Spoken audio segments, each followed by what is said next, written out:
Ken, you just lost 50 cents out of your budget. All righty. So mean. I call the Patton Township Board of Supervisors meeting February 28th at 5:30 to order. We welcome all, especially new Patton Township residents, to the Patton Township community, a place for all. All right. As you are able, please rise and join the board in the Pledge of Allegiance.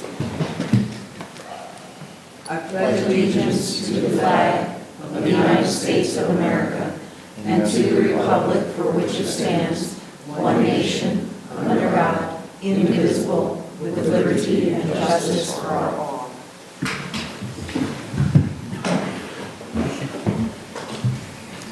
All right, next on the agenda are announcements. Are there any announcements? There are none. All right, next on the agenda is additions to the posted agenda. Are there any additions, items to be added to this agenda at this time? Seeing none, next on the agenda is public comments. And before I get started, I have public comments from my colleague and Vice Chair, Dr. Sultan Mahouda. Yeah, thank you, Madam Chair. I don't have anything prepared for this, but in speaking with some residents, as well as peers, colleagues, loved ones, this was an issue that has been at the forefront of individuals' minds, and I figured I would give some space to briefly speak on it. As many have seen, the laws, bills, whatever coming out of Alabama regarding IVF treatments, I think it's important that we take stock in the implications and ramifications of that. I'm aware that we locally have many individuals whom have struggled to start families and conceive in a sort of like natural way, and this has been a way in which individuals have been able to have hope and success in beginning families. And the rulings coming out of Alabama has cast a pretty significant shadow on individuals seeking this form of treatment. And I think it's important that we recognize and respect individuals and their sincerely held beliefs, and understanding that enacting these beliefs through law can have very real unintended or intended consequences that can impact the life and liberty and well-being of our fellow neighbor. I, again, personally have individuals who I love, who have gone through this process and are currently engaged in this process right now. I'm aware of the expense, financial expense that it has taken. We're talking about tens of thousands of dollars. I know an individual close to me who spent upwards of $40,000 to $50,000 doing successive rounds trying to conceive. And another individual that I love who is currently going through this, spending thousands of dollars. And so not only the financial sort of like strain, but also the emotional toll that it has taken on individuals who are engaged in this process. And so for me, I share it proudly and sort of like where I stand when it comes to reproductive rights, reproductive health, and that decision importantly being made by the individuals who are actually engaged in that process. And again, I also respect other individuals' sort of like beliefs regarding these issues. And I am very much wanting to make sure that we are mindful and considerate that we are not ill-informed when we are advocating for or enacting policies that are going to impact a wide range of individuals. I want to put out there, I know we're talking about Alabama, I think, yeah, Alabama, or Mississippi, one of them. But we ourselves in Pennsylvania have a congressman who is acting on behalf of Center County, for example, and has sponsored the House Bill HR 431, the Life at Conception Act. And so for me, I know that I will be reaching out and trying to advocate for our elected official to pool his sponsorship of this bill, and I would encourage others to do so as well. Again, this is me speaking as a resident of Patton Township, not speaking as the board here. And I would encourage people to get familiarized with those policies that are affecting reproductive access. And so that's all I really wanted to share at this point on that. Yeah. Thank you. I know you went over your 5 minutes, but I didn't let you know you had 5 minutes, so. For public comments, residents and taxpayers may address the board on issues of interest to the township. Comments related to a specific agenda should be deferred until that point in the meeting. If you are attending by Zoom, please use the raised hand feature of the Zoom application and wait for the chair to indicate that it is your opportunity to speak. If you are attending in person, please approach the podium and wait for the chair to indicate it is your opportunity to speak. Public comments are limited to 5 minutes per person. And do we have any public comments at this time? Elliot has something to say, and then we have a member of the audience. I'm sorry. That's all right. I just had a remark about the previous comments, and maybe I'm too much of a simpleton about this, but I've always felt that if you have religious beliefs about something, there should be some way to protect you from having to have any of your tax dollars go towards supporting that. But if you have the opposite idea, that you think that something should be allowed and have people have the freedom to do it, then either you pay for it or perhaps it is a public expense. But the people that don't believe in it shouldn't have to pay. And if we could settle that problem, that might help toward settling the whole thing. You're never going to get people to agree on these things.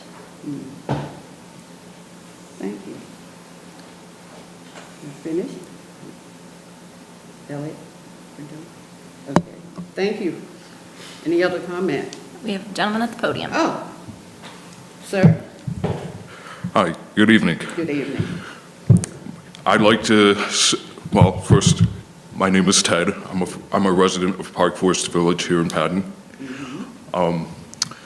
I'd like to say happy belated New Year's, because I don't think I've seen anyone here this year, but nice to meet you all again. So I guess my issue that I wanted to talk about, and I guess the stark fact of reality is that America has a lot of issues going on right now. But the issue quite dear to me, and maybe a lot of locals here, I wanted to talk about anti-government penny pinching. Now, we have a lot to work on around the township zoning-wise. We have missing sidewalks. Yeah, I know that's the owner's responsibility, unfortunately. But we have many, many infrastructure improvements to work on. Valley Vista Drive is considered hazardous, for example. But I'll give you another example. Our water company, the water board, is a privately owned company that has taken out fluoride in the water last year, and to whose benefit is this exactly?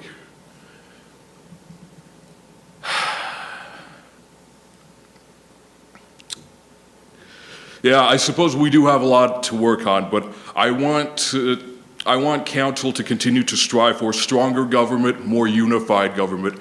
I want this township to continue to cooperate on a county and regional basis and get along with your neighbors, you know? We're better in this, stronger, united together. Thank you. Thank you, Philip. Any other comment? I don't see any. All right. Next on the agenda is presentations and public hearings, and I think that's you, Chief.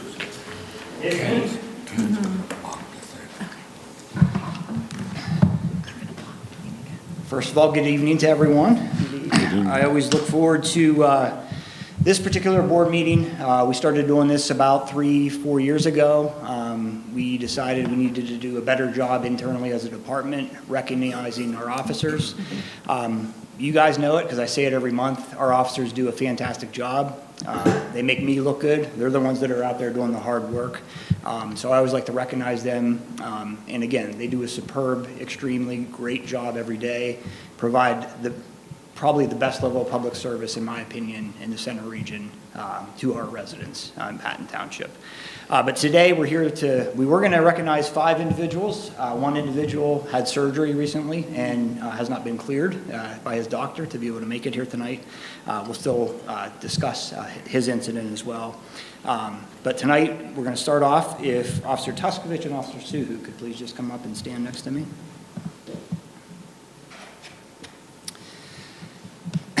So on January 19th of 2023, Officer Tuskovich and Officer Suhu responded to a residence in Patton Township for a report of an unresponsive male. Officer Tuskovich was the first to respond and quickly determined that the patient was actually in cardiac arrest. He immediately started chest compressions, and very soon after, Officer Suhu arrived and brought in a department AED, which we have in all of our vehicles, and also oxygen. Officer Suhu attached the AED to the patient, and it administered a shock right away, which is a good sign, typically, if we can get a shock. He also began to administer oxygen to the patient while Officer Tuskovich continued chest compressions. Our AED shocked that patient 3 times, and then EMS arrived on scene. By the time EMS arrived on scene, they confirmed that the patient had a pulse and he was breathing on his own, which is absolutely outstanding that we can have that type of a result. But EMS took over primary care, and again, when he left, he had a pulse and was breathing, was taken to the hospital for more advanced care. We received one of the nicest letters I've ever received from this individual's wife.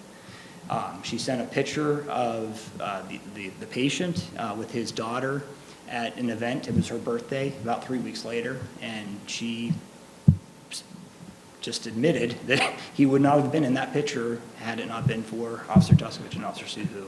Their quick response, again, the training. Luckily, Officer Suhu is one of our CPR instructors, so they had a couple of the best there that day. But it's my pleasure to present the Department Life Saving Award to both Officers Suhu and Officer Tuskovich for this incident. Real quickly, I'll share with you, they're each going to be getting this certificate. Again, it says that it's a Life Saving Award presented to Officer Suhu and Officer Tuskovich for their actions taken on January 19th, 2023, in which they provided first aid to a patient in cardiac arrest. By proficient use of CPR and an AED, the 2 officers saved the patient's life. So, congratulations to Officer Suhu.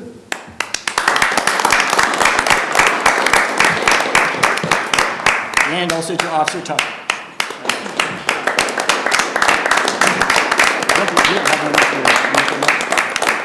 So, Officer Tuskovich is also going to receive the Life Saving Ribbon, a department award that we came up with. Officer Suhu has actually received this previously, so he will actually get a star that will go above his for his uniform insignia. But Wonderful. Congratulations. Yep. Wonderful. Did you you want pictures or, because Yes. they're Yeah, probably let's gonna, get they're it. gonna skedaddle, so. Yeah, let's If you get want a- pictures with the let's get a board, picture send In it to me between? now. Okay, all right. So all of yell at me if I know. Oh. Yep, Sophie will be mad.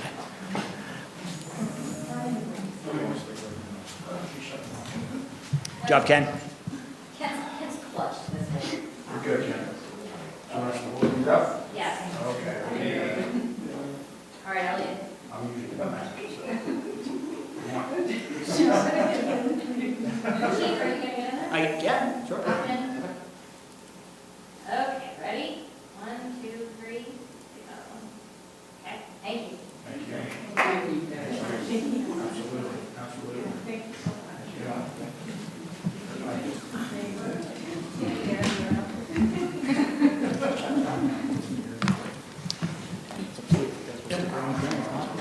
All right, very good. Okay, so next up, Officer Sunderland, you step up. It was actually Officer Sunderland and Officer McElrath. Officer McElrath, again, had surgery and is not able to join us this evening. This one will sound familiar. Officer McElrath actually was already somewhat recognized for this incident as he was awarded the CIT Officer of the Year award for this incident. However, Officer Sunderland had just as much impact, if not more, that day, so we wanted to make sure we recognized him as well as for his involvement in this incident. On April 21st of 23, Officer McElrath and Officer Sunderland responded to a residence in Patton Township for a report of a 14-year-old male attempting to hang himself. The officers quickly arrived at the location and did determine that there was a young juvenile male who was standing on a stool in a locked garage, and he had a belt around his neck, which was attached to a garage door railing. The officers very, very quickly came up with a plan. They tried to quickly talk to the individual, that he was too distraught, so they quickly developed a plan knowing that they had to make entry as quickly as possible. So the plan was to breach the doorway, to get in, to grab the individual around the waist, hold him up while another officer was able to safely get him down. They came up with that on the fly as quickly as they could, and within moments put that plan into effect, with Officer McElrath kicking in the door, the officers going in, again, grabbing the youth by the waist, holding him up in order to remove the belt from his neck and from the railing. They were able to safely get him on the ground. The thing that really stood out to me at this, again, officers are great at speaking with people. We are de-escalators. That's what we do on a day-to-day basis. But just was the compassion and the empathy that they showed this individual. They sat there and talked to him for probably about a half hour. EMS came, checked on him to make sure his immediate medical needs were met. But then they talked to him, and let him know that he cared. He cared to us, and he mattered to us. So much so they established a rapport that we transported him to the hospital to get mental health services and to treat any injury to his abrasions to his neck. So that was what really stood out to me, that they took the time to really talk to this young man and let him know that he matters. He cared. We care about him. So again, their officer, they did a fantastic job on this. Their actions really reflect the highest credit upon themselves and on our agency. So they also are receiving a life-saving award. So since Officer Sunderland's here, we'll read his. The life-saving award is hereby presented to Officer Justin Sunderland for his actions taken on April 21st, 2023, in which he and another officer prevented a distraught juvenile from completing an act of life-threatening self-harm. So congratulations to Officer Sunderland.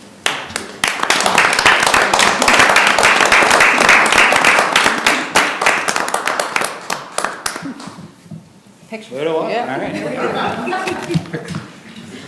Come on, Ken. Do your job, Ken. My trusty photo assistant.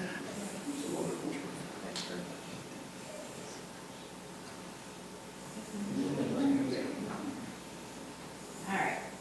Ready? Thank you.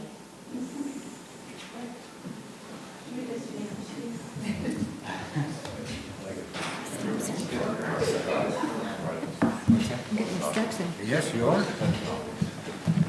One more? One more you have to do.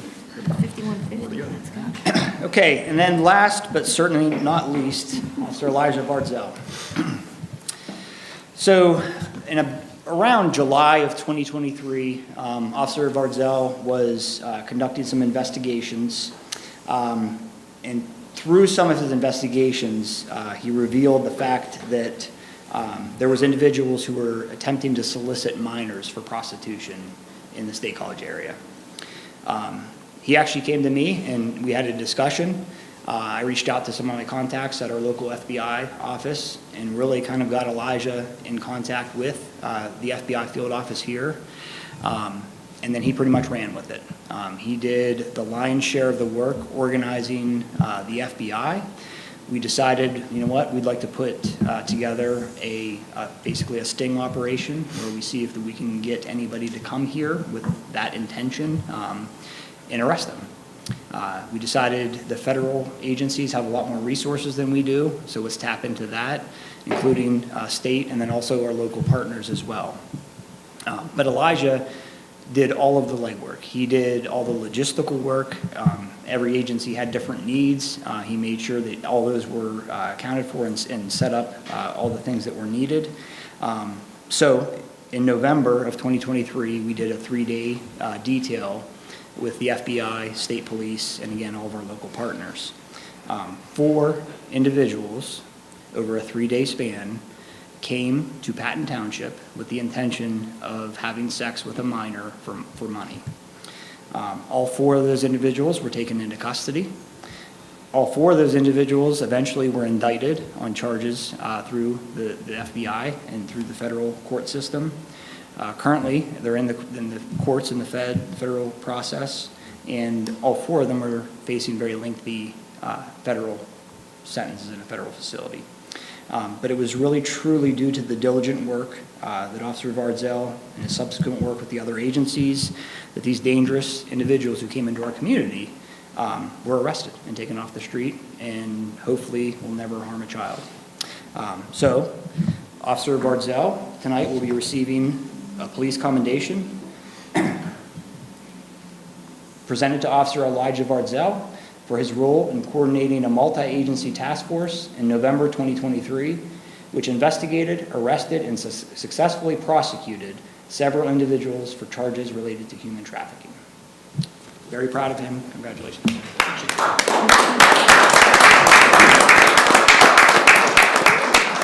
He also is going to receive a ribbon. This is, again, a department commendation ribbon. So there's that for your Class A. Awesome. And now the photo. Here we go.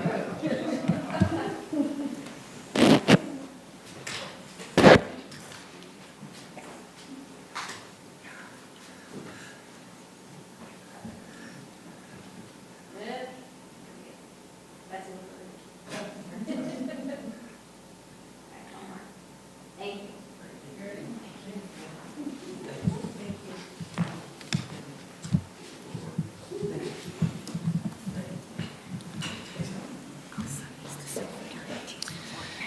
And just to kind of finish this up, I mean, again, I think that our agency, we do a fantastic job every day, but I appreciate the board giving me this 5 or 10 minutes to recognize our officers who I feel really went above and beyond in this past year. So thank you very much.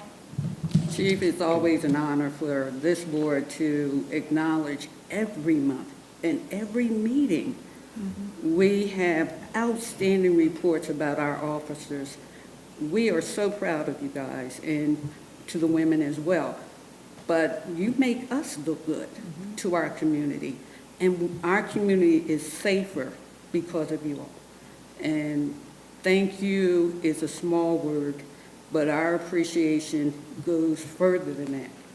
And I'm only speaking for myself. I feel so safe knowing my Patton Township officers are on the job each and every day. And whether you hear it from our students in the schools, our seniors, our residents, we truly appreciate what you do each and every day. So if any other board member would like to say something to our officers at this time? Betsy? So I would just like to say that whenever I'm out driving, whenever I'm driving about, and certainly parked in a big parking lot, I will cast about to see if there is a police car with a name that I recognize, and will go up and say hi. I feel like a little girl, like just being so excited to see an officer. Usually the car is empty, but it doesn't matter. Oh, my goodness. Okay. Yeah, I mean, I'd say for me, again, y'all do really hard work, and again, oftentimes y'all are seeing people at their worst. And I'm just glad that we're able to be here and sort of like see y'all at your best in reflection of the work that y'all have done.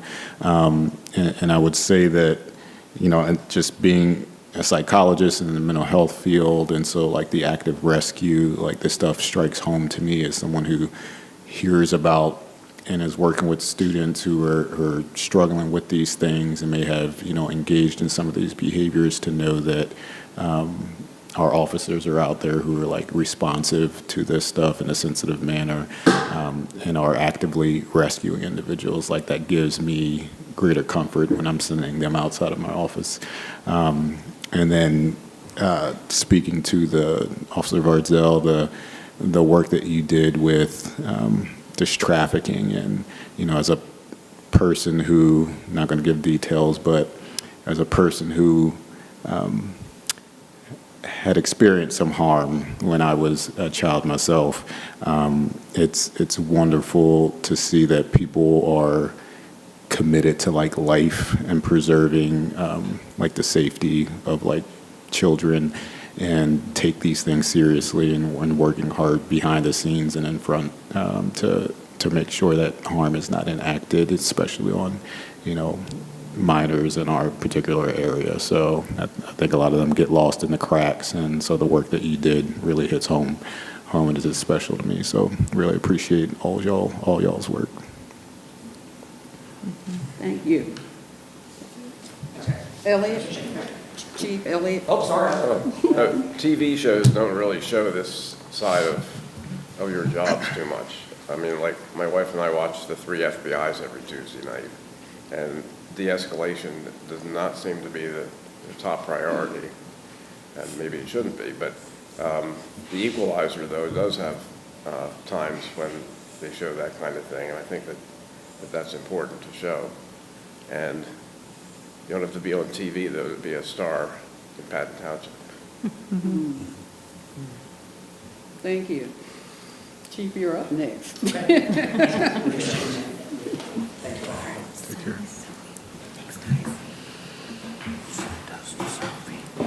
Next on the agenda is public safety and our monthly report. Chief Jolly? Yep. So January was a very busy month for the police department. We had, our officers did 162 traffic stops. We wrote 35 traffic citations. Clearly there was some snow involved because we wrote 44 parking tickets, so those are some snow parking tickets. That's why that number is so high. We handled 28 criminal arrests. Under department notes, a 30-year-old male was arrested for possessing a small amount of marijuana and paraphernalia. The male's vehicle was stopped for a traffic violation, and the officer detected the odor of marijuana coming from the vehicle. The male was cooperative and turned the drugs and paraphernalia over to the officer. We had a 39-year-old female who was arrested for forgery, theft by deception, and identity theft. The female used our victim's bank account information to remove $5,000 from her account. 62-year-old male was arrested for possessing a small amount of marijuana and paraphernalia, also subsequently from a traffic stop. The officers immediately detected odor of marijuana coming from the vehicle.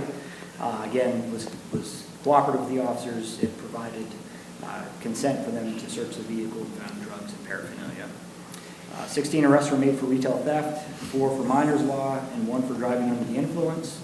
And our officers served 8 of the 12 warrants that they attempted.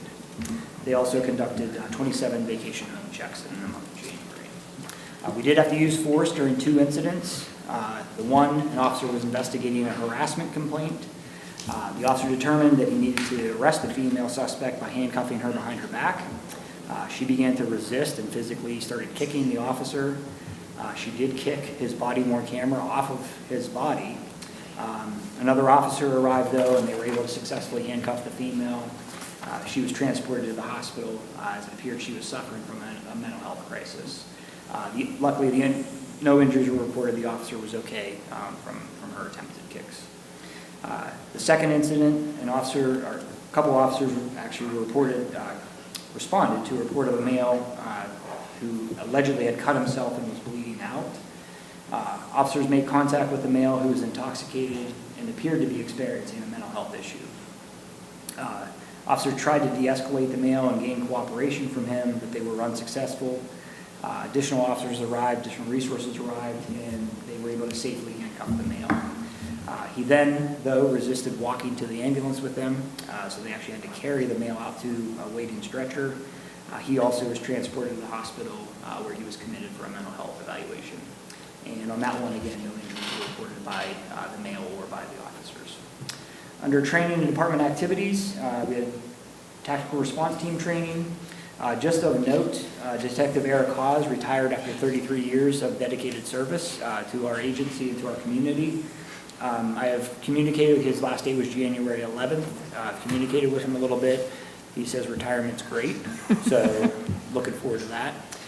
He's also an avid golfer, so he's really looking forward to the warmer weather. So just wanted to mention him and his service. Officer Snyder finished up his month-long training with our K-9 Graph, who you met last meeting, a couple meetings ago. Sergeant Albright led our agency through another accreditation reassessment, which we'll talk a little bit more here as we continue on in my report. Officer Brahowski attended crisis intervention team training. And then all of our officers began our yearly in-service. I like to always let you know what the topics were. This year our topics were legal updates, suicide by cop, community relationships, law enforcement ethics, officer wellness, use of force, and critical policy and case review. I assisted with our accreditation reassessment. I was the guest speaker at the crisis intervention team graduation.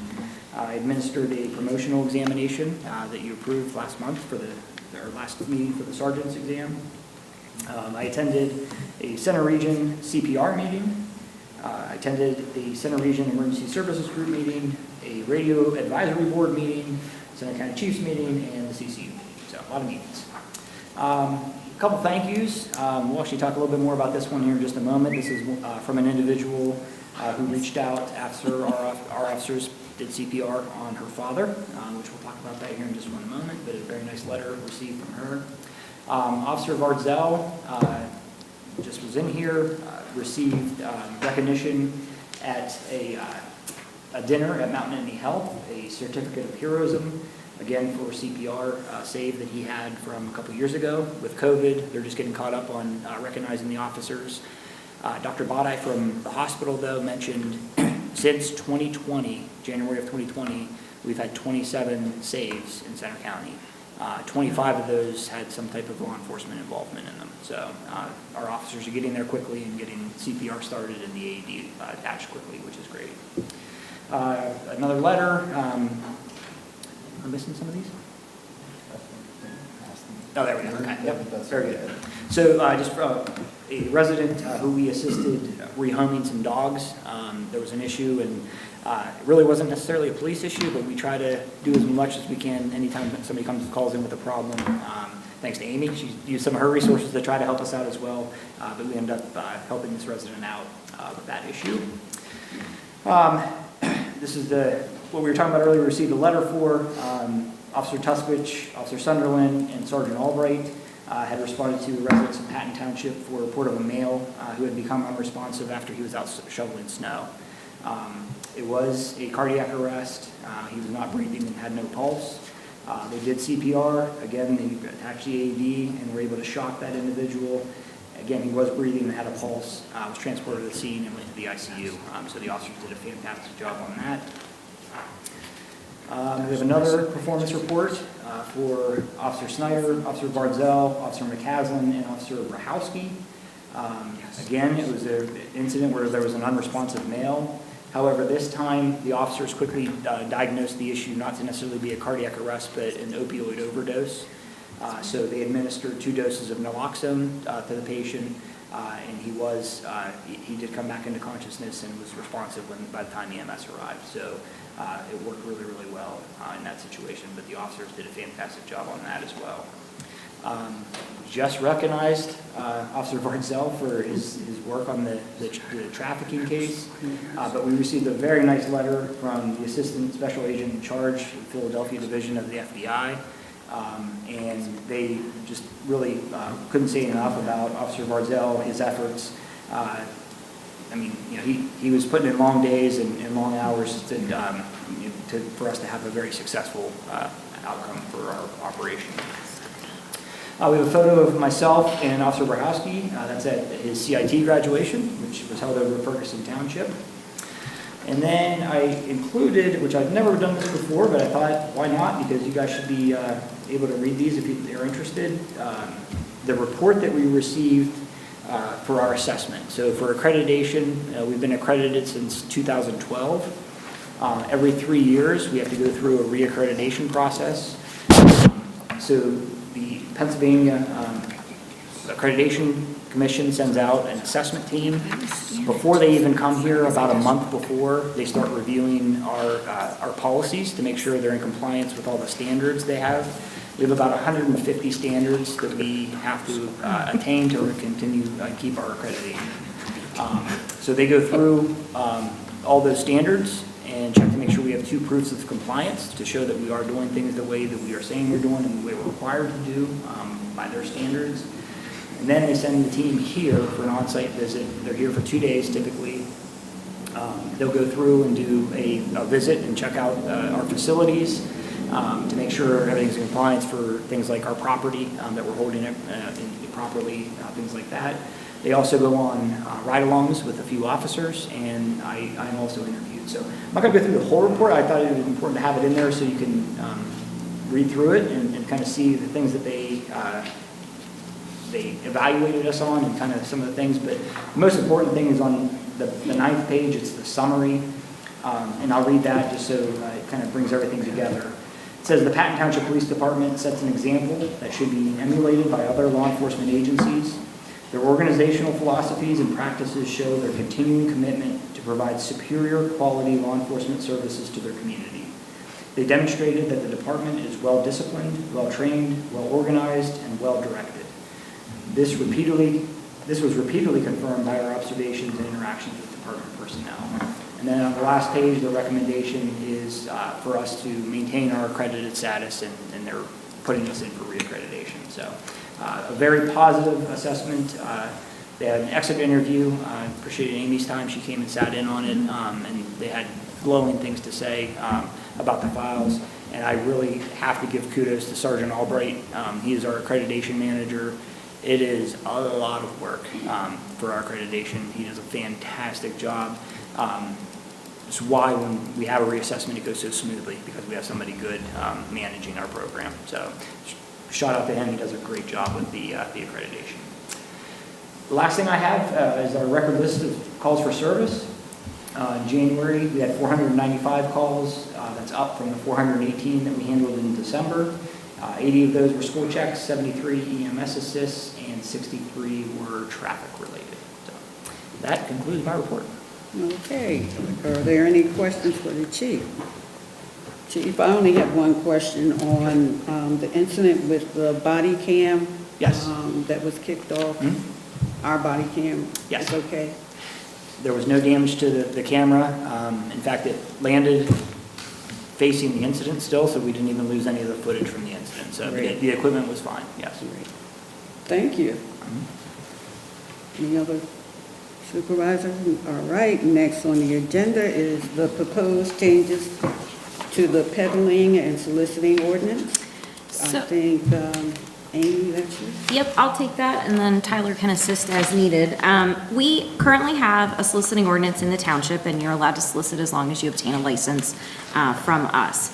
We've received some complaints recently about solicitors not following no soliciting signs that are placed on private property. And that's problematic for us because that's not something that we readily can enforce. So I did a little bit of research after getting our last complaint about this, about what we might be able to do. And it turns out that a lot of the municipalities in Pennsylvania currently have what's called a do not knock program. So basically, it's like the do not call program that you can enroll your phone into. So under the program, I was looking at Patton Township in Chester County, which is a township of the second class like ours. Under their program, you sign up, it's voluntary, you sign up online, and then when someone comes in to get a license, they're actually given the list of the addresses that are on the do not knock program. And then they also publish on their website a list of the people who have pulled permits to do soliciting in the township. I will say it's not foolproof. My uncle actually lives in Patton Township, and I had occasion to ask him how the program was working, and he said, well, the roofers come to my house every other day, so take it as it may, but it's a step in the right direction. So Tyler and I talked a little bit about this, and we thought maybe this is something we'd want to explore further for the township. A lot of the municipalities that have it, they actually give you a window sticker to put at your front door that says, you know, no soliciting or part of a do not knock program. If we wouldn't do that, residents would have to buy a no soliciting sign. We would have to amend our ordinance that would put some teeth into the ordinance so that if someone doesn't obey by the do not knock program, there's something we can do there. And it's also important to note that these lists do not apply to religious, political, or charitable organizations because those are governed by state and federal law. So we basically wanted to put this on here tonight to gauge your interest in possibly exploring this further. And I was talking to Nancy in the police department, our records person who's phenomenal, and she was talking about some things she was thinking with how we would maintain the list, some other things on the back side that we'd like to flesh out. And we also discussed our ordinance was written in the 1970s, which I think most people's peddling and soliciting ordinances were written in the 1970s. So if we do this, we would go in and then amend that ordinance to update it as needed as well. So it would be a comprehensive change. So like I said, wanted to introduce the idea this evening, get your feedback if it's something you want us to explore further. It's not a heavy lift because there's enough places that are doing it and everybody seems to have their ordinances online, which helps us in the end. Okay, what is the board's pleasure, comments, feedback? I guess it's the board. Excuse me, sir. I'm talking to the board. Any of the board? Sutan has something. I'm sorry, Sutan. You're fine. So the teeth would be trespassing, Yeah, I believe that's what we would be able to do. and what does that look like? You arrest somebody, or? Summary citation, yeah. The equivalent of a traffic ticket. And would this be for like repeat offenders or just like a one? Yeah, so generally, just about any crime we investigate, typically we try to give people a warning at least one time. Obviously, that's tracked in our records management system if we've dealt with an individual before. So probably first time would be a warning. Subsequent events may end up in where we would cite the individual, possibly. And so soliciting could be like Girl Scout cookies? Well, Girl Scouts cookies, typically they're nonprofit organizations, they're charitable, so they wouldn't fall under this regulation. Could be, I want to shovel your snow. It could be. A neighborhood kid. Yeah, I mean, it could be that, but I would say they're not getting a license from us to go knock on doors to shovel snow. It's more, I want to sell you new windows, which we get a ton of, especially in the spring and summer. They go around and hit all the neighborhoods. I mean, they go region-wide, they're everywhere. I want to sell you new windows and knock on doors. And I know it makes people, it's a little off-putting to some residents when someone comes up and they see them, you know, going door to door and not knowing that they have a license and not knowing if they're allowed to be out in the township, so. It's typically home improvement painting. There's a college painting program, I think, that goes around as well. ChemLawn. ChemLawn, yep. Lawn treatment programs do it. So this would affect those individual entities that have licenses to solicit? Yeah, if you got a license from us, you would get the do not knock list, so you would know who you shouldn't be approaching, those addresses you shouldn't be approaching. And it would be totally voluntary, so if you don't want to sign your house up for it, you don't have to. One of the things that Nancy Long brought up to me was we have a very transient community. So in other places where, you know, my uncle's lived in his house probably 20 years, you could probably stay on the list for 20 years. That house might change hands 10 times in 20 years, so we'd have to look at the length of how long you're on the list, how the list is maintained, what happens when the property changes hands. So that way, there's some choice in it, so people have a say in what's going on at their front door. Are you? Supervisor Abrams? Well, this isn't a shattering comment, but windows can be a pain. Thanks, Elliot. Supervisor Whitman and then Supervisor. Well, I mean, my question would be, how much do you think it would cost us to maintain the list? I mean, how much manpower is that? I don't know. Negligible or? So I would anticipate that we would have an online form that you can fill out.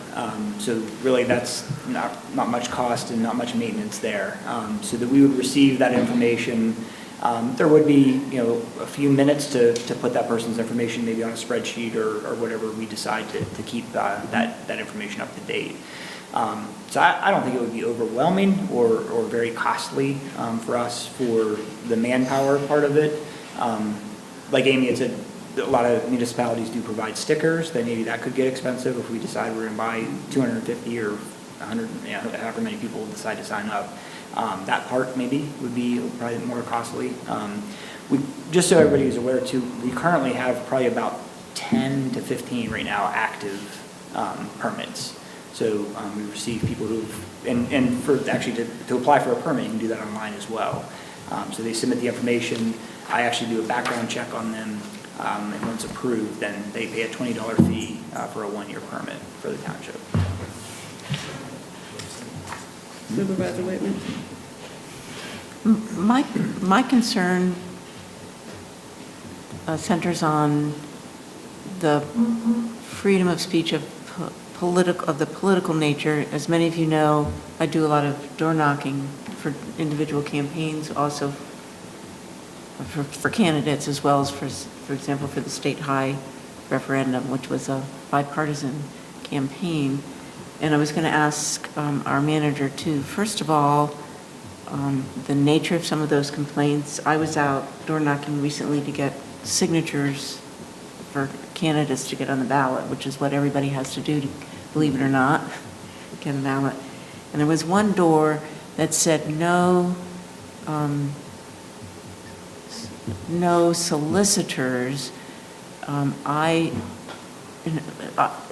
I sort of hedged my bets and knocked on the door, and they responded very immediately and said, no soliciting. So even though I was not soliciting, I recognize that people perceive that as soliciting. And in fact, if I'm training people to do something similar, I say certainly you often see a no soliciting sign on a larger development, we'll say for the whole development. That's actually an infringement on freedom of speech, but the negative feedback of walking up to somebody's door and saying, this is freedom of speech, could actually be negative to the cause that you're representing. So I recognize that. So my concern is that I get it, the annoying prospect of people coming up to your door to sell material things, but the nonprofit and the political and the religious are essentially giving information, or some might say selling information, sharing information. So I just ask everybody on the board to keep that in mind. I think perhaps the option of having individuals provide their own sign would lessen the interference with groups that are allowed to door knock legally. And yet I like the idea of having a list that people can sign up for, which is then given to people with a license. So they're easily, those doors are automatically avoided. So just Well, and I think we would want to make it clear, and I know in looking at some of the websites I've looked at for the other municipalities, they make it clear that we as a local government have no way to restrict political speech, to restrict religious and charitable organizations from knocking on a door. So this isn't going to stop everybody, but this will stop the commercial requests, which I think are the ones that people find the most intrusive, right? The political stuff seems to happen maybe twice a year, maybe just once a year, so. Pretty much. And same with, the Boy Scouts come around, or whoever comes around, I don't think people have as much of an issue with those folks stopping. So we would make it clear, if we were to do this, in all the material that we would put out about that, so folks Yeah. would know. That would help, yeah. And I would say that it's an opportunity to educate people on that. Because if they have to sign up for it and they have to read, then they will know that. Right. My other concern is, as we're researching it, this is not permanent. We're just looking into this right now. I just want to make that clear, that people are not saying this is something we're doing. Right. We're researching it and we're looking into it right now. Is there any way that you're saying that there's a list that we could put it on our website, or, that have that list in upstairs if people come in, or? Yeah, I think one of the things we would have to do is we would have to have a way when we're giving out the license that there's a copy of the list with the addresses that goes with the license. And then we would want to make it as accessible as possible to our residents to sign up, so having the online form for them to sign up. And then I like the idea, and we can do this now because we maintain a license program now, of putting a list of the folks that have pooled licenses, and then having Sophie do some education of the public as to, if you see someone in your neighborhood, these are the people who've currently pulled licenses. They're supposed to carry their license with them as well, so you can always ask for it. But I think that piece would also be something we could do regardless of what we do with the Do Not Knock program. I'm concerned as far as when we're doing this, to make sure, I like Susan's idea of education to our residents, because at this point, this could be a Comcast person coming knocking on your door. I know they're supposed to show their credentials. They don't always do that. I think before our township manager, Amy Vargas, came here, I had my neighbor Comcast. And come to find out, their technician who was digging up in our yards did not speak English, was Russian, did not have a Comcast truck of anything. I called here. This was the only reason. Doug explained it to me as they contract out, but then they were knocking on my neighbor's door, but you didn't speak English. So there has to be something in place for all of us to be educating our neighbors and educating ourselves on as we look into this. Ted, I apologize. I know I cut you off. I know you wanted to speak, if that's possible. Yeah, actually. Oh, Amy, I'm sorry. I had one more. Betsy. So I just read through the ordinance, and I'm pretty sure I know the answer to this, but there's something about noise. You can't make noise when you're selling something, but obviously that doesn't apply to popsicle trucks. They go jingling through the neighborhood, obviously.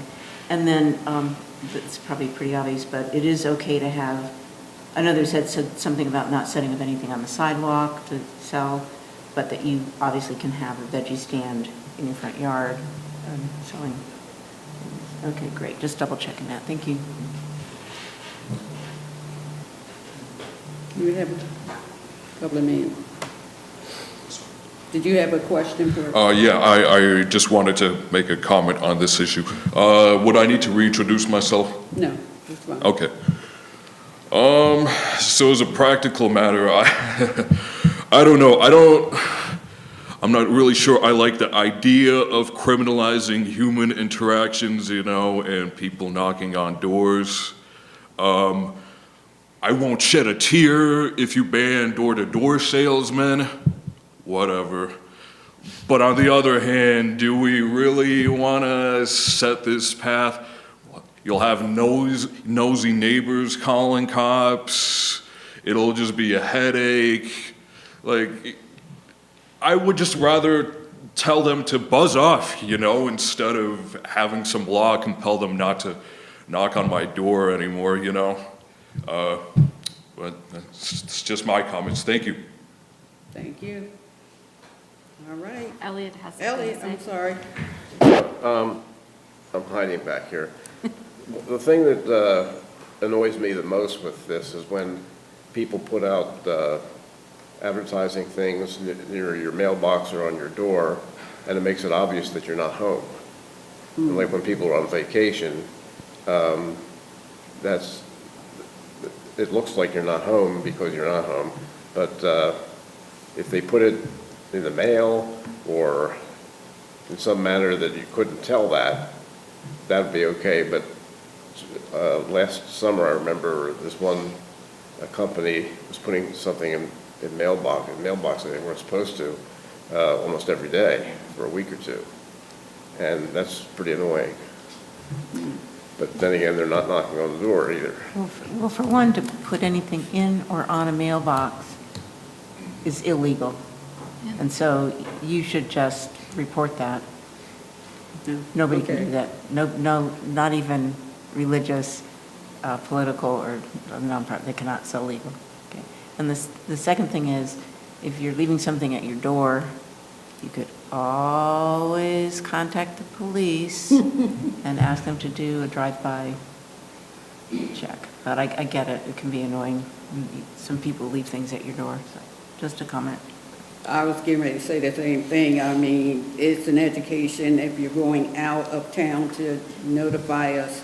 And Chief has said it over and over again, please, our services, we will check if you are out of town, and we thank you for that, Chief.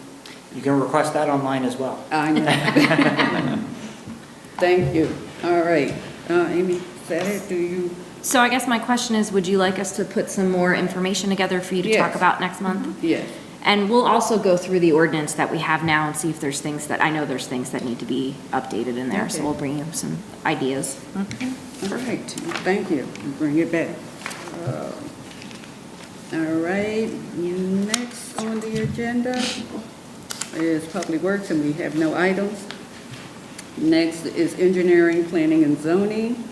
Planning Commission report. Is Ellen on? Yeah, we have Ellen on online. Zoom. Ellen, can you unmute yourself?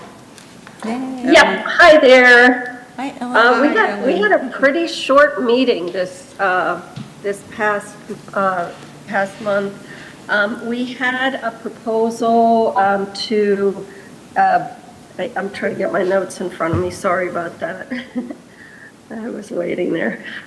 So we had a proposal from Penn Highlands as an exception to the sign ordinance. And we had questions and comments, some concerns about that. And so, by the time we were finished having the discussion, Penn Highlands just withdrew their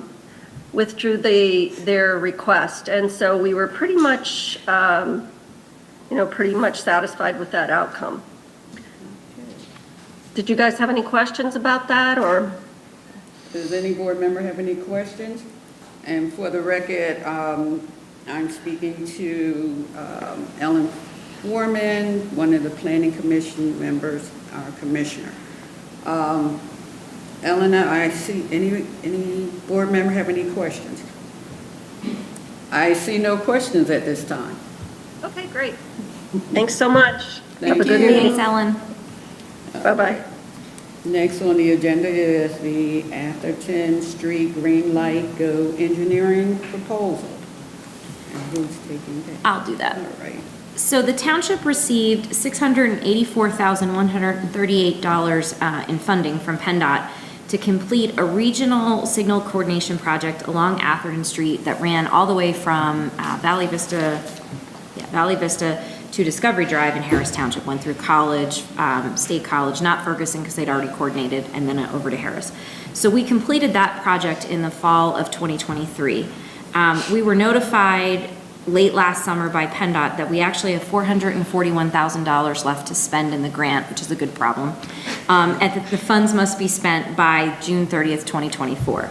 So after we discussed things here internally, we discussed with PennDOT, and we discussed with our regional partners, it was decided that we would use the money to replace outdated equipment at signals throughout the corridor. There's a bunch of them, and College Township and Harris Township have identified projects on their own that qualify to get the equipment.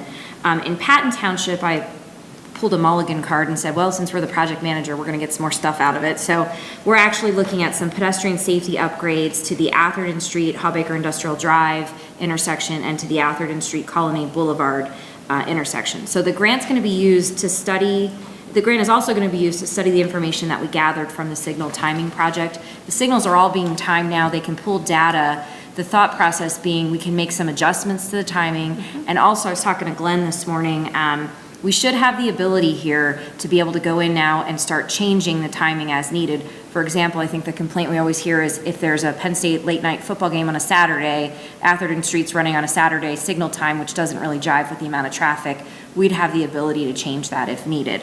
So we have all this money, we have money to handle the design work on this project. Jacobs Engineering, they did the design work on the original phase. They've put together a scope of work to go out, and they'll put together a bid to go out for all the signal products that we need, all of the traffic signal various pieces. And they're indicating to me that the upper end of their proposal would be $53,000 to do this work. It probably is not gonna be $53,000. We have a great list from PennDOT of the equipment that needs replaced. Glenn sat down with me today and went through some additional things that we've identified that need replaced as well. Once they get that together, they'll put out a bid. We'll put a bid together for us. We'll put that out. We will all likely have to pay for the installation of the equipment, although PennDOT has indicated they may have some funds. We would do a regional contract for that since it is 3 municipalities. So what we're asking for this evening is just for the board to approve the engineering proposal from Jacobs so that we can get them working on getting the equipment bid put together so we can get that out in March and meet our deadline of June 30th to spend that money. Okay, can I get a, Elliot has a question. Elliot? When they install this, are they going to install uninterruptible power supplies or just battery backup? We do have some UPS supplies also, and we do have some batteries in the signals. And Glenn was saying with our signals, a lot of the batteries that we have, they have like a 7 to 9 year lifespan. So he's gone through and evaluated along the corridor the ones that need changed. And I know some of the signals in Harris Township are going to get new UPS supplies as well.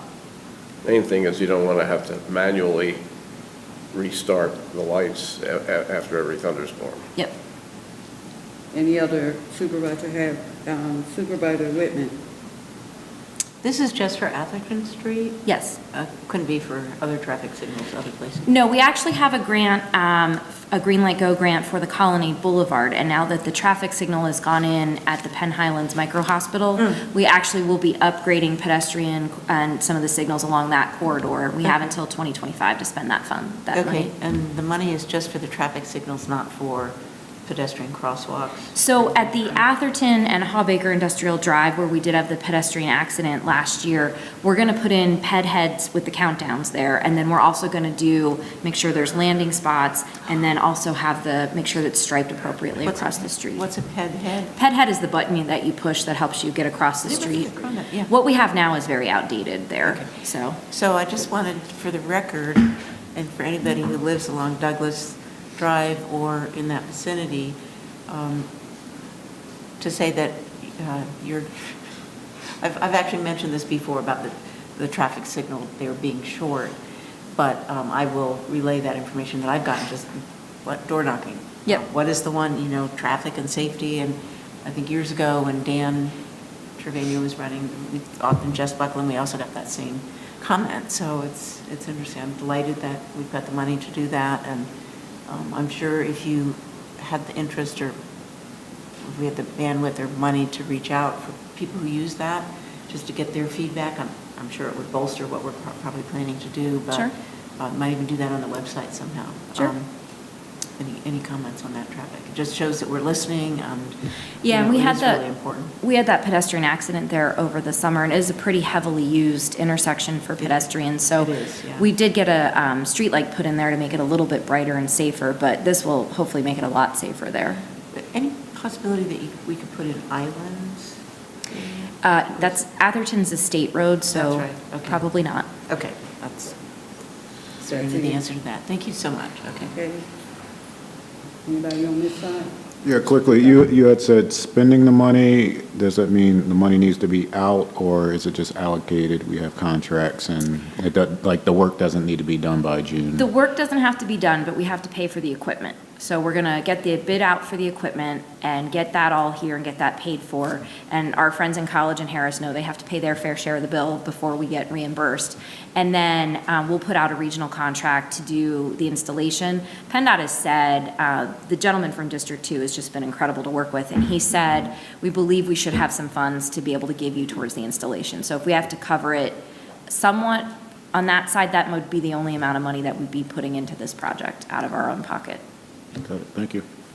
And just one thing, as Amy had said, we did have a new traffic signal that is on flash right now. It is located on Colonnade Boulevard between Water Road and the Coles entrance. So between those two lights, it will go into service tomorrow, so it will start to cycle.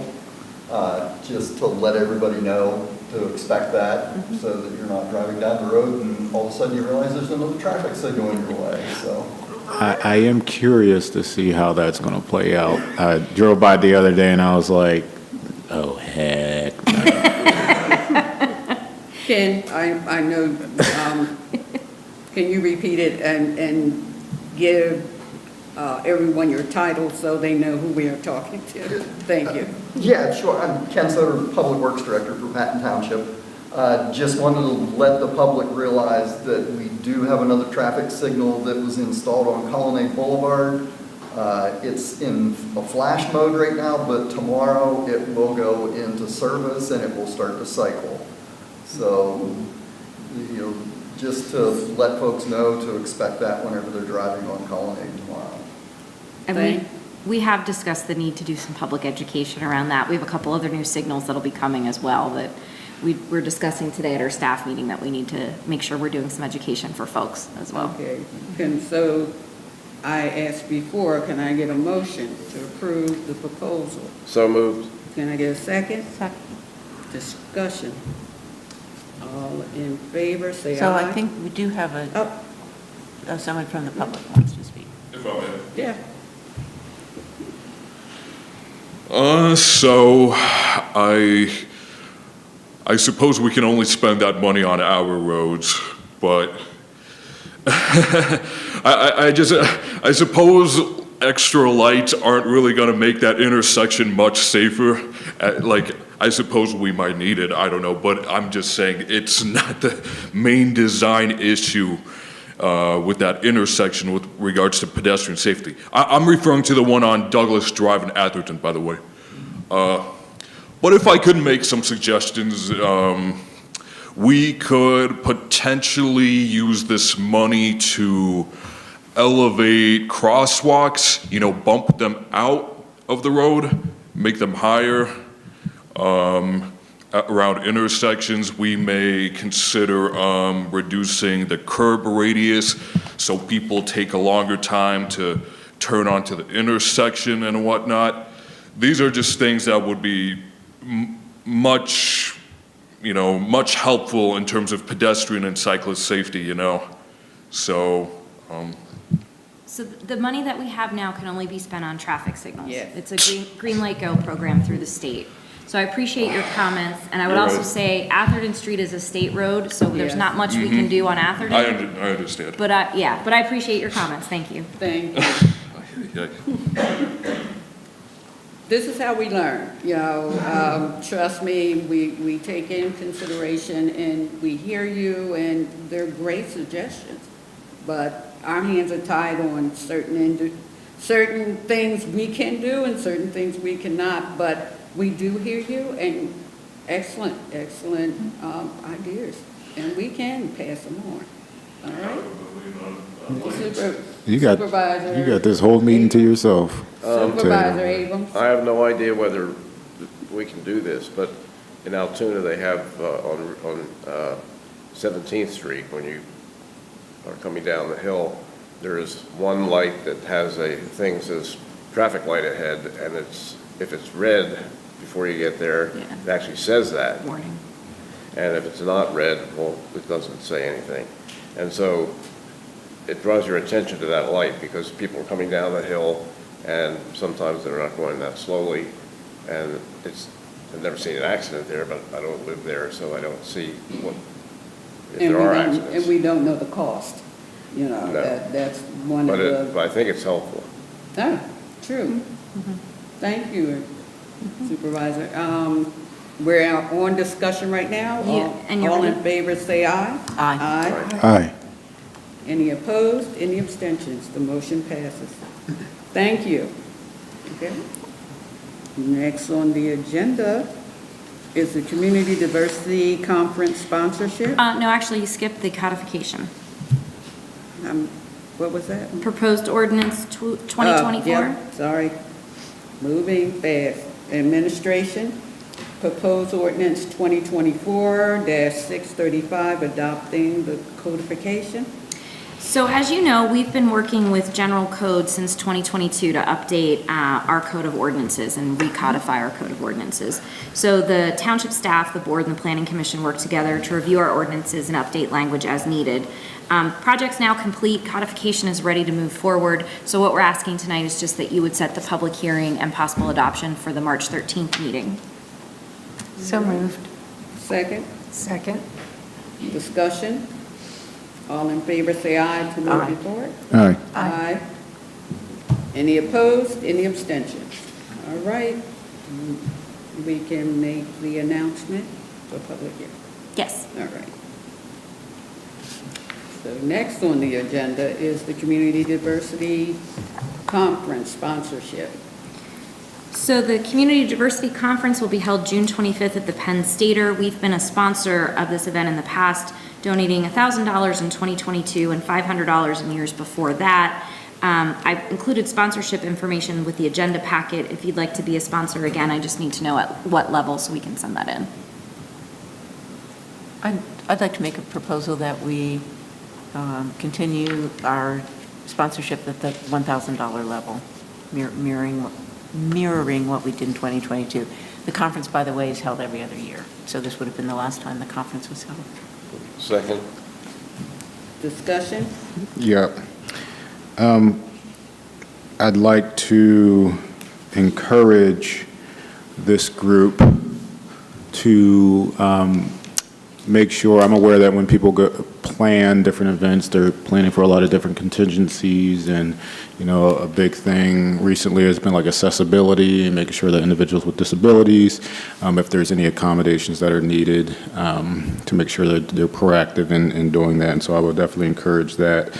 I would also encourage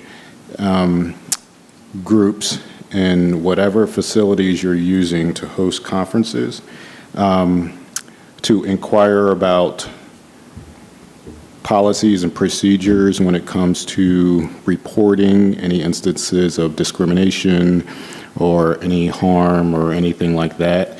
I think that's something that's overlooked when we go into event organizing, and so I definitely am in support of providing and sponsoring this, and I'm hopeful that the event organizers will inquire with the conference center if there's any policies and procedures in place that individuals can report instances of unfair treatment or discrimination, particularly our attendees. So I'll just say that without going into detail. Yep. Since I've worked, well, as just Pam, but I've been on the board for several years of the Community Diversity Group, I will certainly pass that along, but I would be very surprised if they haven't already been thought about that. It's at the Penn Stater every year, and I believe that the Penn Stater also is on top of that, but point. So I would encourage them to ask the Penn Stater if there's anything in place, and if not, to make sure that there's something in place. Will do. I think they already have. We as a group continue to make sure that's a policy in which we try our best to monitor those types of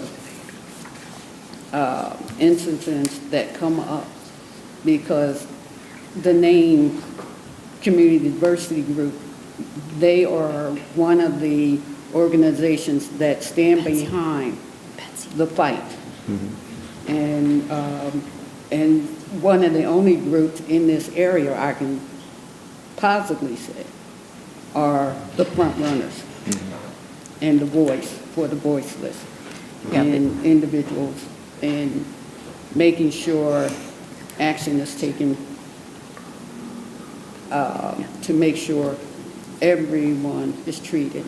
So, Madam Chairman, if I could- Okay, I'm So sorry. a little bird just told me that Penn State has recently changed hand, and they don't think that there is such a policy in place. So I will follow through tomorrow with the organizer of the event to make sure that the Penn Stater, by whomever it's owned, will come up with a policy. Well, I want you guys to know, I personally went there after the change of incident. I'm not playing around when it comes to discrimination for workers, for individuals that participate in the Penn Stater. And So, was it specifically about a policy? it was from a complaint that I had heard, and I had to make sure, I'm not one for a hearsay. So I personally went there, we sat down, and we got to the bottom of what was the truth. So I'm saying to all of us as we move forward into the new facilities that are coming, that are being developed downtown, and any facility that we, as the Community Diversity Group, is a part of, will continue to be the front runners to stand up for inequality, racism, equal pay.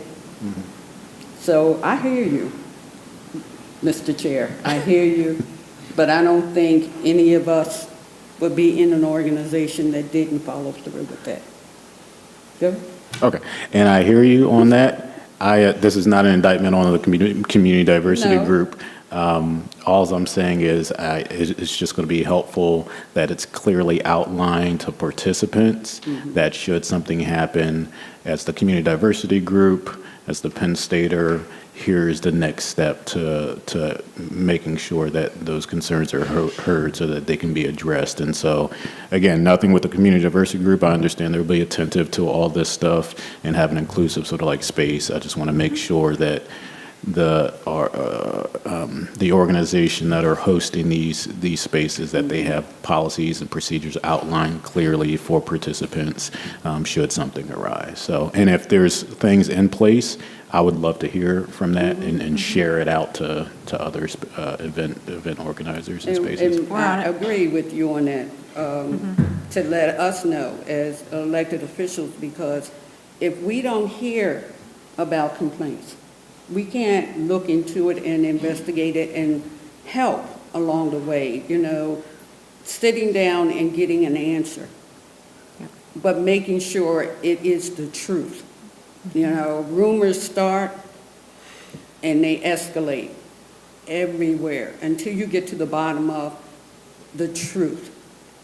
So all I'm saying is, and I hear you, I guess I got a little defensive because we are a part of the community diversity group for years, have been the front runners in hearing complaints, hearing accusations, the accusation of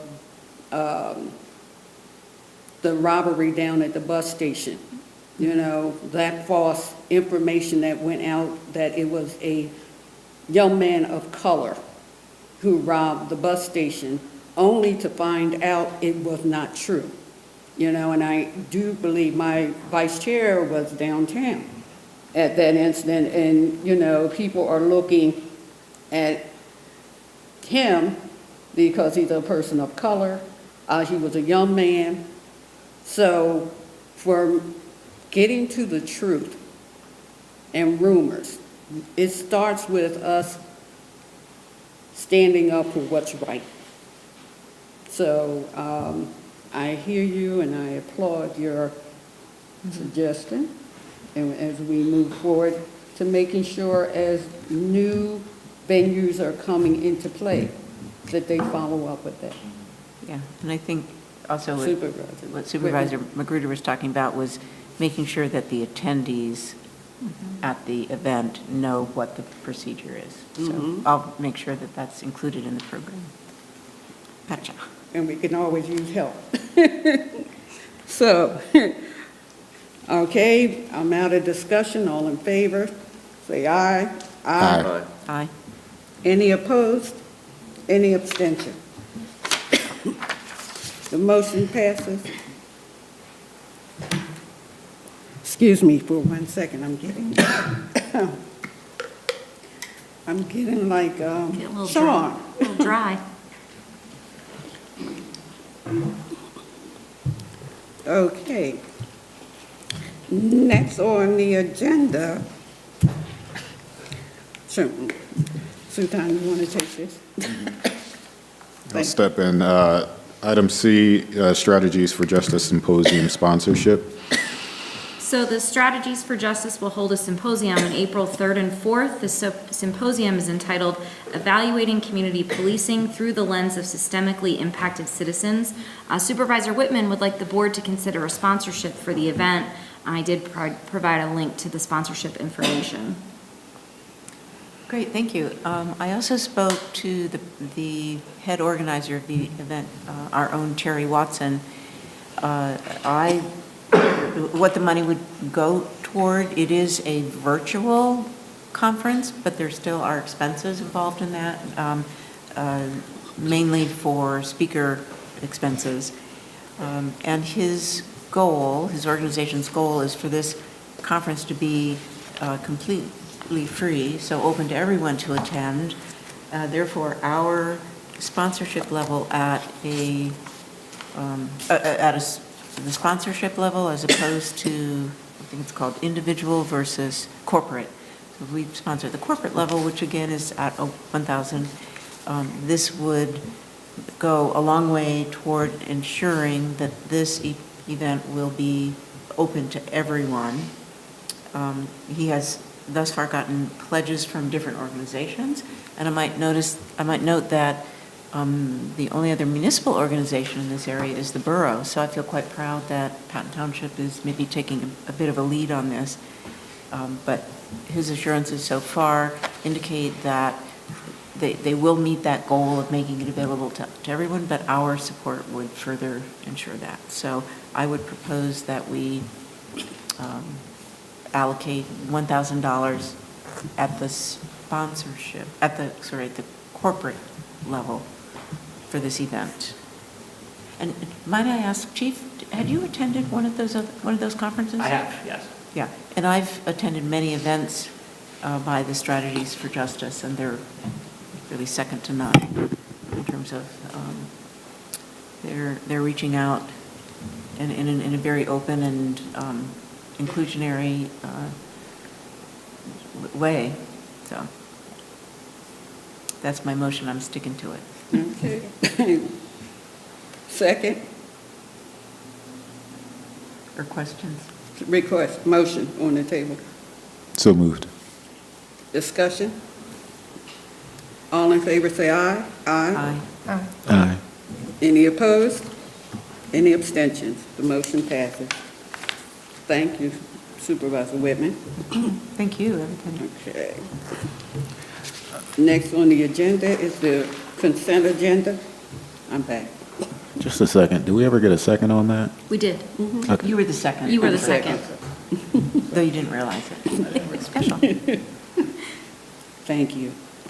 Next on the agenda is the consent agenda. Is there any item on the consent agenda that we need to discuss or remove at this time? I simply move that we accept the consent agenda as presented. Is there a second? Second. All in favor, say aye. Aye. Thank you. The agenda passes. Next on the agenda is the manager's report. So I just want to highlight just a couple of things because the hour is getting late. First of all, we've been meeting the managers with the COG Executive Director to discuss the changes to the COG Articles of Agreement. If you remember, we had the discussion about wanting an out clause. One of the things we discussed at our last meeting, and I give all the credit to Manager Tom Fontaine from State College for keying in on this, the local planning program is one of the few programs that is just provided on an a la carte basis to whoever kind of contracts into it. So we've discussed actually changing that to a contract program. So there would be a contract between Patton Township and the COG, and Harris Township and the COG, and Half Moon and the COG, and then we would set the parameters of, it would indicate in their performance measures and metrics, and if those things couldn't be met, there would be an out clause within that contract. So I think that takes care of the concern which was raised previously, which was like, this is going to apply to every COG program, and then it's kind of a mess. So I think we've reached some consensus on that, and we were going to talk about maybe moving that next step forward. The other thing, we've been meeting, and I've been putting this in my manager's report for a couple of months now, we've been meeting with the county. It's State College, Ferguson, Patton, and Harris Townships, and Center County to talk about the Penn State pilot agreement. It's the payment in lieu of taxes, and of that we receive impact fee money. We get 4%. So that agreement was actually done in the 1990s, end of the 1990s, and the last agreement was updated and ratified in 2004. And it's a 20-year contract, so it expires this year. What's never been looked at over the longevity of the agreement, and before, after it was negotiated in 90, we never looked at the percentages that folks were getting. So Patton Township in 1990 had 9,900 some odd residents. Patton Township in 2020 has 16,000 some odd residents, and we have probably 28% of our residents that are between the ages of 18 to 24, so that would be the student cohort. Patton Township didn't have that cohort back in the 1990s. Wow. So in discussing this at a countywide regional level and looking at how we want to approach getting this agreement updated, we realized we need to update the impacts that Penn State has to us so we can go back to the university and say, hey, this is what we believe. So the group has agreed, the county's going to hire a cost accounting firm, and we have an MOU, and Betsy Dupuy is thankfully our solicitor, Ferguson's solicitor, and the county solicitor. So Betsy drafted an MOU. We're going to split the cost of that accounting firm equally amongst us, and it's a not to exceed cost of, I think it's $30,000. Our share is $6,000. So I'll be signing that on behalf of the township in the next day or so. And then I've been talking with the chief and also with Ken and Larry. We have to figure out our impacts. And I fell down a census rabbit hole right before this meeting, so my head is full of all kinds of statistics, and I'm much more of a nerd than I thought I was. But looking at how our demographics have changed, looking at calls for service, looking at, we're talking about some reports we can pull to look at the police side of things, but then also things like, I graduated from Penn State in 1996. There was really not much in Patton Township in 1996. There was Walmart and then sort of nothing, and then Kmart and Toff Trees. So we have this very robust transit system now that we're paying for. So I want to do a dive into CATA to see how CATA has grown, because that's an impact to us, because we provide services so folks can get to campus. So kind of making a list of things and then giving the information when the cost accountant comes up. They're going to visit each of us individually, kind of explaining what we've come up with, letting them crunch numbers and also come up with other ideas of things we maybe didn't think of. So this is very much going to be something that's going to be happening. It's going to kind of hit hyperdrive in terms of the data collection and data mining right now. And then we're going to have to sit down, and nobody at Penn State is left from 2004. And to be honest, I had to reach out to Tom Kurtz because he's the last manager around here that Tom Fontaine was involved in 4. Tom Kurtz was the last one that was involved in the original agreement in the 90s, and he shed a lot of insight to us, which was helpful, but it's all new players now. So we have to do a lot of education on the Penn State side and also sort of on the Center County side. So there's definitely more to come, but I wanted you to know that we will be sharing the cost of this cost accountant. Betsy did draft the MOU. The MOU we reviewed yesterday and looks fine. Our group's been meeting every 2 weeks to discuss. We've had very good conversations. And I think what Tom Kurtz had warned me of back when this was originally done in the 1990s, the municipalities started to cannibalize each other. They were like, no, I need 5%, no, I need 6%, no, I need this, I need that. And the university sat back and was like, oh, if you guys are gonna fight, okay. So we don't wanna do that. We don't wanna fight. We wanna have a united front and a united voice in terms of this is what we feel the impact. And Penn State has a lot of positive impacts to all of us too, and I don't wanna downplay that at all because we're a wonderful place because of Penn State University. But the flip side of that is there are costs that we have that communities of our size elsewhere in the state of Pennsylvania do not have. We have more robust transit. We have more of a police force probably than other places. So those are things that we need to look at and make sure we're getting paid back. Again, we're getting 4% of that impact fee now, but Patton Township was vastly different in the 1990s than it is today. So just kind of a coming attraction on that one. You'll be hearing more about this as things go on. I'll keep you updated as things progress. Any question for Amy at this time? No, good idea. Yeah, keep us updated. Amy, is there a deadline that this has to be done by? So the agreement technically ends at the end of 2024, December 31st. But the last time this was done, it ended the end of 2004, and the agreements weren't all finished and re-signed until, I think it was the fall of 2005 or the late summer of 2005. Okay, So I think there's a provision within that agreement that it can continue, okay. and it would just continue at the current, and there is in it, we do have a cost of living sort of adjustment that goes into some of these impact fees and things. And they have to pay based on the taxes, right? That's the other piece of this. We don't have any property that they own that they're not using for research or teaching purposes.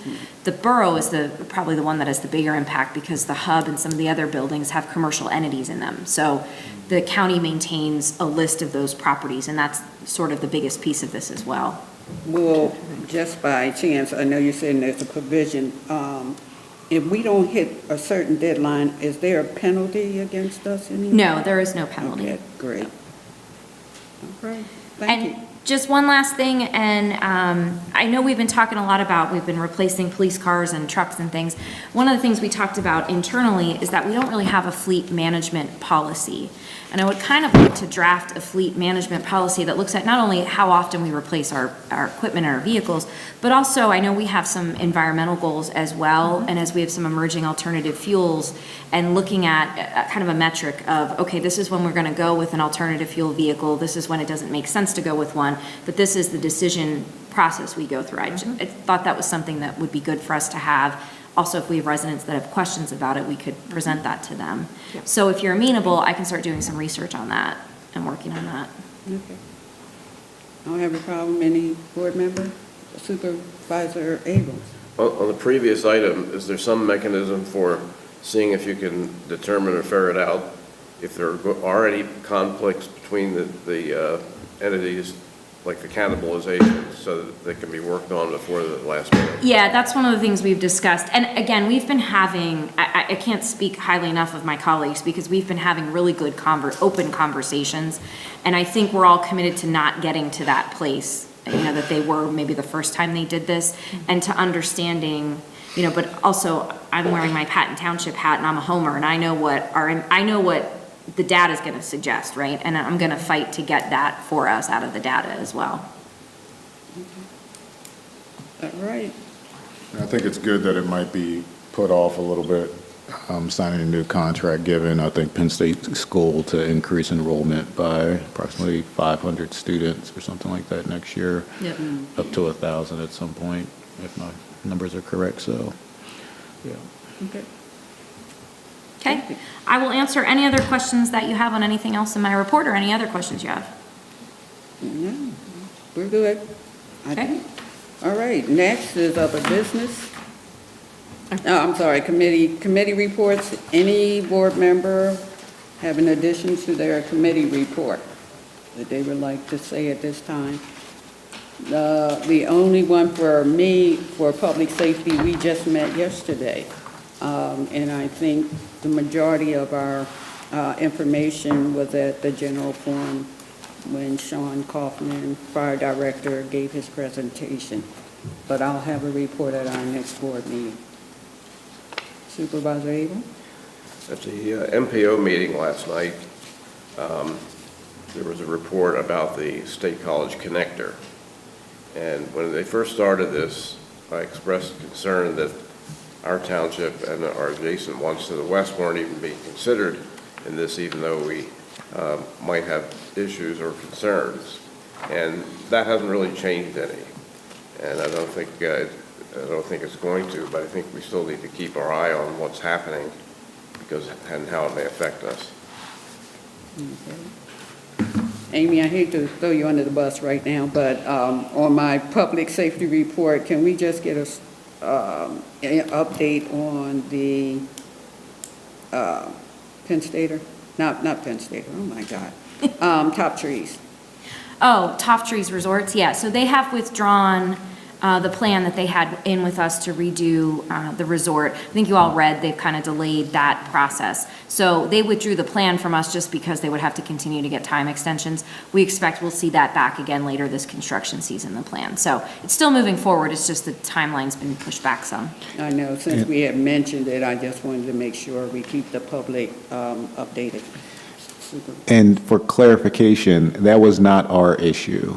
Correct, that was not our issue at all. Because I heard from a few birdies that people were saying that it was the dysfunction of the board and our local government that caused this to happen. No, So- it's not at all. Thank you for clarification on Yes. that one. Thank you. You get that, CNET? Any other committee member that would like to speak on their committee report? Seeing none, other business, I wish to thank Amy, Casey, and Luana for all of their help that made our luncheon with the supervisors such a success. It was a great event. I know it was a lot of hard work putting it together, and we truly appreciate making the supervisors look good, and that to let our staff know that we truly appreciate all of them. It was so good to see our police officers that were able to attend as well. But for the public works staff and the staff here, it was a great opportunity to say thank you. So please extend that to Casey and Luana tomorrow as well. Next on the agenda is adjournment. Can I get a motion to So adjourn? moved. Can I get a second? Second. All in favor, say aye. Aye. Any opposed? Nay. All right. The ayes have it. Thank everyone. This meeting is now adjourned.